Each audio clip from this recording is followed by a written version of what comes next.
Hi folks, this is Donald. In this video I'm going to be showing you a sketch that I did in Sepia. It's the first time I've done a monochromatic sepia sketch, and the reason this came about is because I've been trying to use up materials that have been sitting in my sketching kit for ages. As I talked about in my last video, I've been trying to cut costs and find ways to stop spending so much money on art supplies at a time when costs of everything are going through the roof. In the pack of brush pen markers that I bought from Faber Castell right back when I started sketching, you get 4 cold grey and you get 4 warm grey pens in the set. And for one reason or another, I've never actually got around to using the warm grey. I've always used the cold grey, and when they run out, I buy more pens to replace them, and yet the warm grey pens have sat forlornly and lonely in my sketching kit, having never been used. So I thought, in the spirit of trying to save money and continuing to experiment, I am at long last going to try out the warm grey markers and see what they're like. But before we get to that, let's talk about the sketch. So for this one, I am drawing Eilean Donan Castle. This is a very famous castle in Scotland. It's where the tourists flock on their way up to the Isle of Skye. They always go past this castle and everyone stops to take the obligatory photographs and go inside to visit. And it's been featured in lots and lots of films and television, regardless of whether the logic of the location makes any sense for the story. They still feature it just because it's picturesque and it looks like Scotland. And I love drawing castles, so I thought it was about time I gave this one a go. In keeping with the sepia tone that I'll be putting on with the brush pens, I decided to have a go at drawing in sepia ink.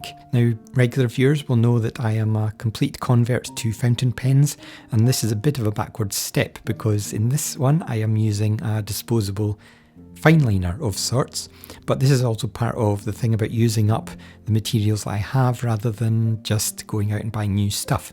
So ages ago when I was using these pens, I bought several different types. So this is a Pigma Micron PN drawing pen, and the PN in the name refers to plastic nib, so it's a little bit different to a fineliner, which is a fibre tipped nib. This is a plastic nib and it only comes in one size, unlike fineliners which you can get in lots and lots of different sizes. This is just the one, and it's filled with sepia ink, and I bought this ages and ages ago and I've never used it. It's just sat in my bag and probably would never have been used if it wasn't for the fact that I now need to cut costs and try and experiment with things that I already have rather than just keep and buying more and more stuff and hoarding, as is so often the case with us artists. We love to hoard. I do like using these pens to draw with, other than the fact that they do wear away quite quickly, unlike a fountain pen which the nib is obviously metal, so it's not going to wear away. This one you probably get about maybe 10 drawings out of it before I start to notice that the nib is going a little bit flat, and then the line gets thicker and it gets to the point where you're having to hold it more upright, and I don't particularly like that. So these pens eventually I did move on from, but because this is the first time I've used it, it's brand new, it's got a nice pointy tip.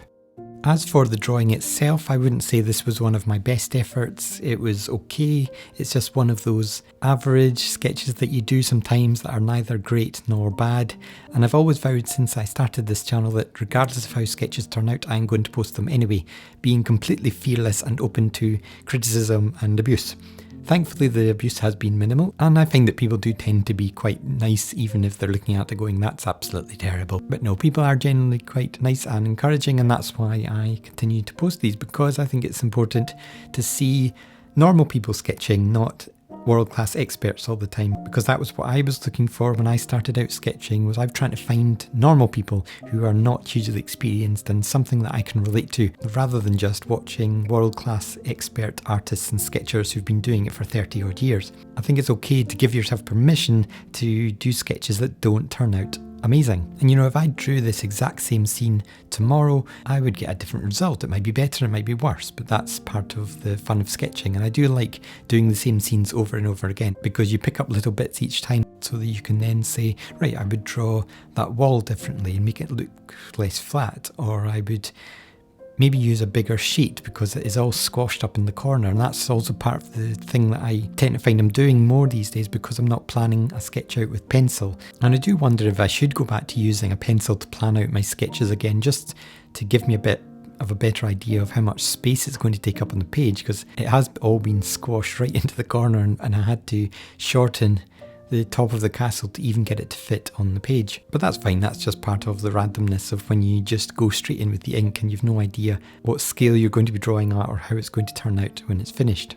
Once I was sufficiently happy with the amount of detail that I'd drawn in with the Pigma pen, I then moved on to the brush pens. So as I said, these are the warm grey pens. They're from Faber Castell. You get a set of 8 with 4 warm grey and 4 cold grey. So I'm using the warm grey and I'm starting with warm grey 1. And what I did find with these pens is that the tonal range in the warm grey is not exactly the same as the tonal range in the cold grey. So I found when I moved to the darkest warm grey to fill in the windows and turn all the lights off, I found that it was very dark, much darker than I expected, almost black. And when I was trying to go for a sepia effect, I felt that that was just a bit too dark. I was expecting it to be a little more brown tinged, and maybe that's because it's a new pen, and I do tend to find with these pens is when they are new, they are slightly darker than when you've been using them for a while. But that's fair enough, it's just something to bear in mind for if I'm trying these again in future.